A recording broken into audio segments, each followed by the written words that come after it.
Marcy and the Dream World, transforming lives, transforming India, where dreams come true. Come join with us. आदरणीय Suresh Yadav sir, please come on the stage. बहुत बहुत धन्यवाद sir, बहुत बहुत धन्यवाद sir. It's my pleasure. आपने जो है इतने बड़े शब्दों से मेरे को सर इनवाइट किया है, ये सौभाग्य है मेरी। मैं थोड़ा सा क्षमा चाहूंगा, अभी मैं रास्ते में हूँ। डीके भैया और समस्त जन, सभी हमारे जो पोर्टल पर जुड़े हुए साथी, हम लोग थोड़ा सा मजबूरी क्या होती है कि पार्ट टाइम में हम लोग काम करते हैं, तो 3 बजे 3:30 बजे स्कूल बंद करके इसके बाद 100 किलोमीटर दूर जाकर के मीटिंग करना। फिर रास्ते में मैं आ रहा था तो गुरुजी का आदेश हुआ कि सुरेश जी आपको आना है 10 मिनट के लिए, तो मैं जो है आप लोगों के बीच में हूँ। तो मैं अपनी बात रखूं इसके पहले जो है परमपिता परमेश्वर, आदरणीय माता पिता एवं पूज्य गुरुजन के श्री चरणों में नमन करते हुए मैं सुरेश यादव अपनी बात को बताना चाह रहा हूँ इस टॉपिक के रिलेटेड। जो जिस मुद्दे पर हम लोग काम कर रहे हैं, जिस तरीके से काम कर रहे हैं, आदरणीय डीके सर ने वो सारे तरीके बता दिए। इस मुद्दे पर मैं यही कहूंगा कि आप सब लोग अक्षरशः फॉलो करिए। एक चीज और मैं बता दूं, कुछ लोगों के टारगेट होते हैं, तो वो टारगेट्स के बारे में 4 चीजों का इनलाइनमेंट अगर हो जाता है तो मुझे लग रहा है वो आसान हो जाती है, जो मेरा तरीका है। तो सबसे पहले क्या है, मैं उस जिस भी पिन को लेना चाह रहा हूं सर, इसको चाहे तो आप लोग नोट कर सकते हैं, चाहे तो याद कर सकते हैं या सुन सकते हैं। मैं जो काम करता हूं सबसे पहले उस पिन को मैं पेपर पर लिखता हूं। पेपर पर अगर वो पूरा हो गया टारगेट, तो समझ लीजिए कि उसके ज्यादा चांस है कि मैं पूरा कर पाऊंगा।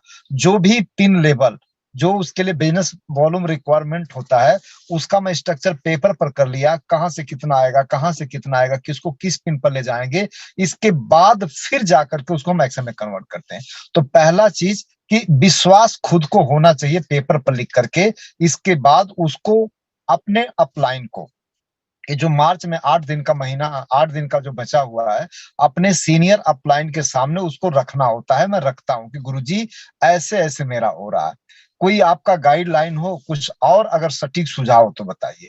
तो पहला विश्वास खुद पर, दूसरा विश्वास अपनी उस स्ट्रक्चर को, अपनी अपलाइन को हम देते हैं, जो हमारे मेंटर हैं आदरणीय शैलेंद्र सर, आदरणीय प्रमोद गुलाटी सर, आदरणीय राकेश सर। और जरूरत पड़ती है तो हालांकि वहां तक बहुत कम जरूरत पड़ जाती है, तो कभी कभी हम सेवाएं ले लेते हैं आदरणीय साहब का भी। तो ये मैं जो है चेक करवाता हूँ। अगर वहां से लाइन क्लियर हो गया, उनको विश्वास हो गया कि ये सही है, तो फिर तीसरा जो है, जब भी हम प्रे मेडिटेशन करिए, विजुअलाइजेशन करिए, उसको मैं भगवान से मैं कहता हूँ कि परमात्मा, ये लोगों ने लिया है, मेरा भी अधिकार है, प्लीज मेरे को शक्ति देना, मेरे को सद्बुद्धि देना, ताकि मैं ले सकूं। मैं उसको विजुअलाइज करता हूँ, उसको यूं कह के वर्बलाइज करता हूँ, उसको मैं सेल्फ टॉक करता हूँ।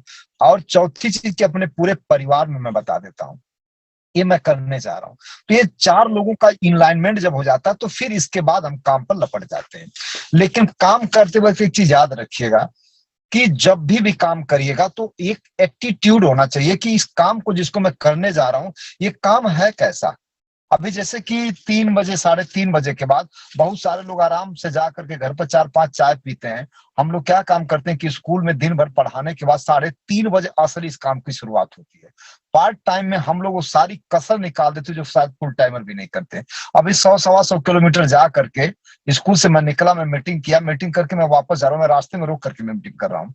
तो दोस्तों, करना क्या है कि ये जो एटीट्यूड डेवलप होता है, ये कहाँ से आता है?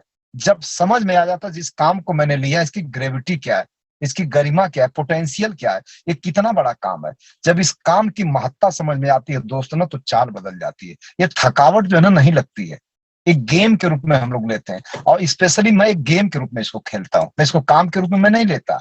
अब समझिए, मैं 3 बिंदुओं से बताने की कोशिश करूंगा कि काम कितना बड़ा है। देखिए, 2 तरह से हम समझेंगे, by principle and by example. पहले बाय प्रिंसिपल समझते हैं। देखिए, सिद्धांत कभी झूठ नहीं बोलते, सिद्धांत कभी गलत नहीं होते। जैसे एक सिद्धांत की मैं बात करूं, ग्रेविटेशनल फोर्स, गुरुत्वाकर्षण का बल। गुरुत्वाकर्षण का बल ये कहता है कि चाहे कोई भी चीज को हम आसमान में उछालेंगे तो धरती पर जाएगा, क्योंकि पृथ्वी अपने गुरुत्वाकर्षण बल के कारण हर चीज को खींचती है। अब एग्जाम्पल, कुछ भी उछाल दीजिए, आप पेन उछालिए, बाल उछालिए, सिक्का उछालिए, आदमी को उछालिए, किसी को भी उछालिए, वो नीचे आएगा। ये सिद्धांत है। इंडिया में उछालिए, विदेश में उछालिए। तो प्रश्न क्या है कि सिद्धांत कभी झूठ नहीं बोलते। तो सिद्धांतों से, उदाहरण से समझते। मैंने इस बिजनेस को पहले सिद्धांतों से समझा।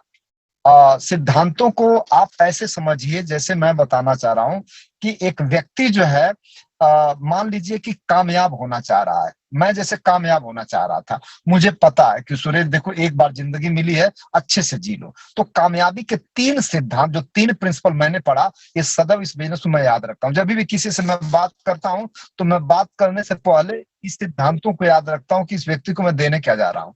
जो 8 दिन बचा हुआ है, मैं सभी भाई बहनों से कहूंगा कि मैं जो काम करता हूं वो काम करने का तरीका ये है कि मैं काम करने के समय याद रखता हूं कि जो मैं देने के जा रहा हूं, ये काम की क्षमता क्या है। तो क्षमता मैं बताना चाह रहा हूं। कामयाब अगर होना चाह रहे हैं, अमीर बनना चाह रहे हैं, तो पहला सिद्धांत है कि बिजनेस ऑफ योर ऑन, खुद का बिजनेस होना चाहिए।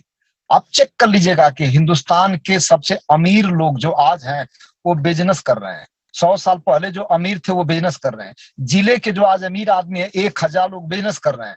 पहले भी यही होता था।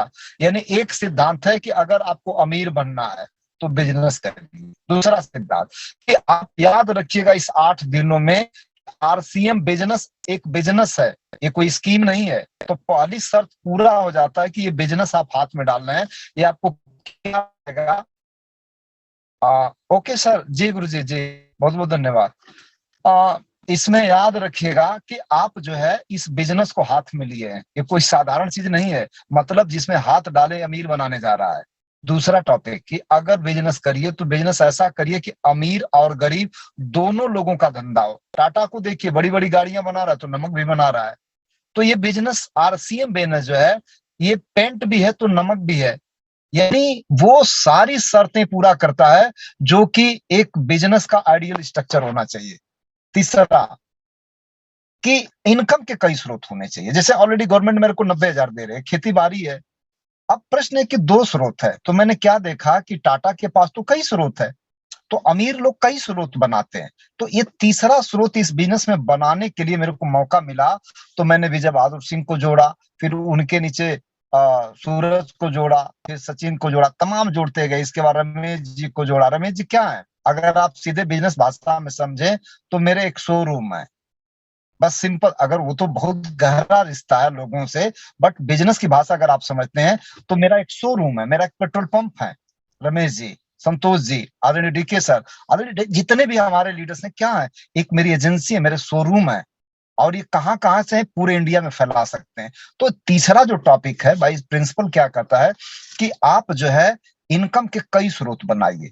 एक व्यक्ति कितना स्वरूप कितना बना सकता है। एक मान लीजिए आपने पेट्रोल पंप खुला लिया, 10 करोड़ रुपया लगा, तो अगला 10 करोड़ होगा तब दूसरा खुलवा सकते हैं। लेकिन एक एक व्यक्ति इसमें पेट्रोल पंप है, एक एक व्यक्ति एक एक इंडस्ट्री है, एक एक मेगा मार्ट है। आदरणीय डीके सर का बिजनेस करोड़ों में होता है। तो डीके सिंह क्या हुआ मेरे लिए, मेरे लिए एक एजेंसी है।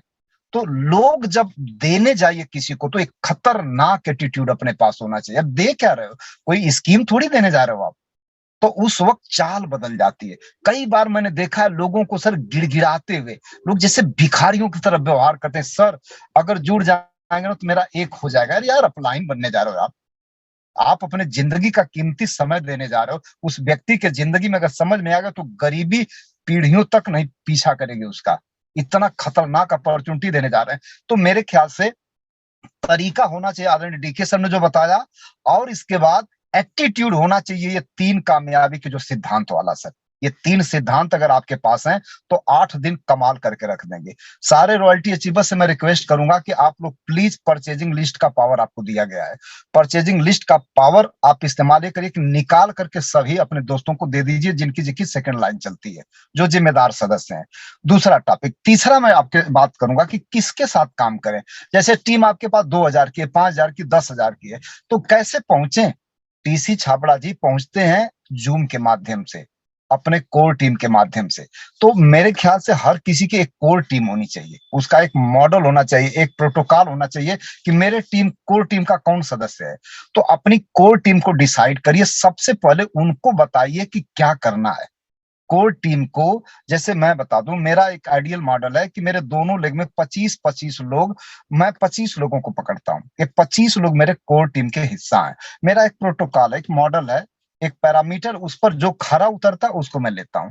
उनका सुख उनका दुख मेरा व्यक्तिगत होता है। तो उन 25 लोगों को मैं लेकर के इसके बाद मैं उनको डिसाइड करता हूं कि आप बताइए आपका क्या टारगेट है, उसमें मेरा रोल क्या हो सकता है। इसके बाद मैं पूछता हूं कि आपकी भी कोर टीम होगी, आप भी नीचे पहुंचिए।